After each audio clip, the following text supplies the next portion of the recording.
Not a spring chick isn't here today not because of bad weather, but because unfortunately the chair dog has got a flea problem and they're spraying the yard. Bush pushes missile defense in Europe. Basically, that's a no-go. Ecuador Assembly okays ban on foreign military bases. This is basically because they want the Americans out. Clinton currently has edge in several big primary states. Actually, she's got edge in all the large states, but that doesn't make any difference because they're still ordering her to get out. Asian markets surge on Wall Street rally. Well, because they get this strange idea that the problem's over in this country. The parachute wasn't hijacker Cooper's after all. Like, who would have thought that there was? I mean, ridiculous. Pentagon releases memo on harsh tactics. Of course, that was 5 years ago, and things have changed in 5 years. Third graders aim to hurt teacher. Well, 8-year-olds basically aren't generally a threat, but sometimes they are. Oil chiefs say high price is not their fault. Well, basically it's got to do with supply and demand. And what people don't realize in Congress, and they won't tell you in the media, is the very people that are complaining about the high prices of gas own the stock in the company, and all they have to do is just simply sweep the board of directors out and lower the prices anytime they want. Study links preemies with autism signs. Well, what aren't preemies linked with? Only 1 to 2 graduate high school in U.S. cities anymore. Well, that's unfortunately because no one really seems to care, including the teachers. Always buying sneakers is the sign of a leader. Well, I have sneakers, and I don't think it makes me a leader. South Korea, North Korea should halt provocations. Well, they've been doing it for the 60-plus years that I've been alive, so I don't think that they're going to anytime soon. Chicago pupils push for more gun control. I really don't think so, but it looks good for the Democrats running for office. Computer erases Indiana students' grades. Back when I was young and they didn't have computers, they actually kept things in books so that the teachers would have a good idea. Obviously now they just put it straight into a computer and they have no idea what a student does. Amazon launches text message shopping. Well, something else that's going to cost people more money. Microsoft file format gets ISO sign-off, which means the octopus grows even larger. Olympics worsening China's individual rights. Well, what did they think was going to happen? They've got to crack down in order to make certain that they look good on camera, as, of course, when you could see anything because of all the smog.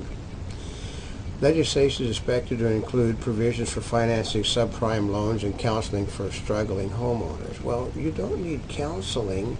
If you can't make the payments, telling you can't make the payments isn't going to help you make the payments. Deep South Texans hold firm against a border fence. Well, they don't want them there, but they don't want to do anything that's going to keep them from getting there. Clinton suggests building boom to fix infrastructure, create jobs. Well, she's trying to be Franklin Delano Roosevelt. The problem is there isn't any money available for that today.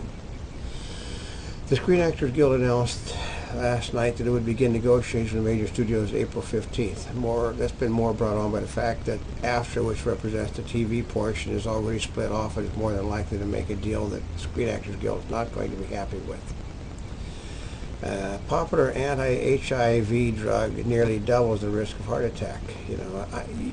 Whatever happened to testing this stuff before they actually got it on the market?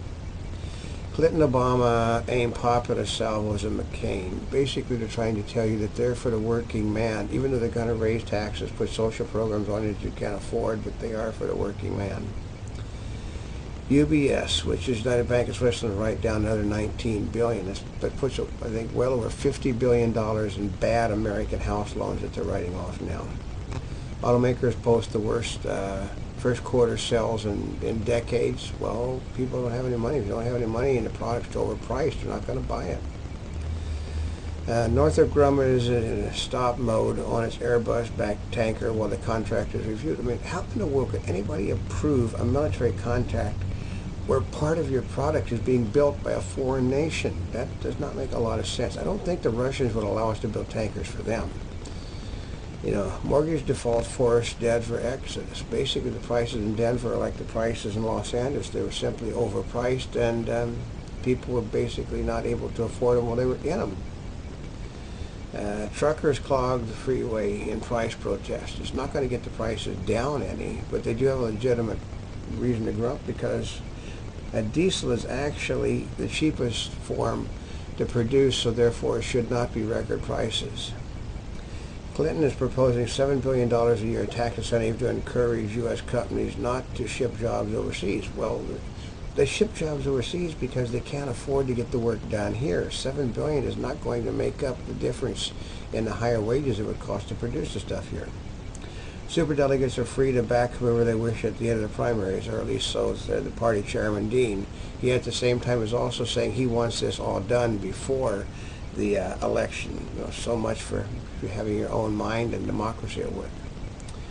Would Hagel back Obama? Well, certainly there's going to be one less Republican senator in the Congress, because he's obviously going to switch over to the Democratic Party side. Sprint Nextel's last-ditch weapon. They're going to an iPhone type thing to try to drum up more business. The problem is this: you've got too many bloody cell phones out there now. I mean, how many do you need to carry in your pockets at one time? 2, 3, 4, 5, 6.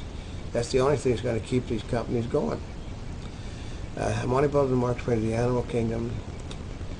What is one day often is not the next. This is, simply because the day NBN lost its press access to CBS, because yesterday they had a lot of people working, and today they don't have a lot of people working, and it's easier to simply shut down people on the fringes, which is emerging media, than it is to keep something going that they really don't believe in to begin with, which is online.